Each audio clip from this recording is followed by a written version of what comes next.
நீங்கள் ஆவிலே என்ன செஞ்சிருக்கீங்க? பலன் அடைந்திருக்கிறீர்கள். அந்த பலன் எதனால் வருகிறது?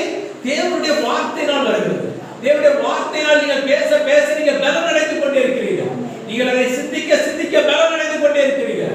இந்த வார்த்தை உங்களை பலப்படுத்திக் கொண்டே இருக்கும். இந்த வார்த்தை உங்களை உயிர்ப்பிக்கும். ஆமென். ஆமென்.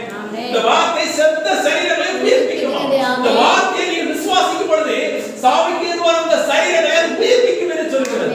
இந்த வார்த்தையை நீங்கள் நம்பி இந்த வார்த்தையை நீங்கள் விசுவாசித்தீங்கன்னா என்ன காரியத்தை நீங்கள் சாவுக்கு எதிரான துக்கம் கொண்டு இருக்கிறீர்களோ அங்கே தேவன் உயிர்ப்பிப்பார். ஆமென். ஹalleluya. ஹalleluya.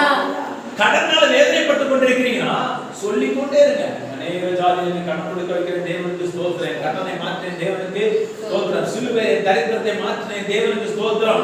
சொல்லிக் கொண்டே இருங்க. ஒரு நாள் இல்ல, 2 நாள் நடக்குதுன்னு சொல்லிக் கொண்டே இருங்க. அது நிறைவேறியே தீரும். ஆமென். அந்த கடனை கொண்டு வந்த பிசாசு நிற்கவே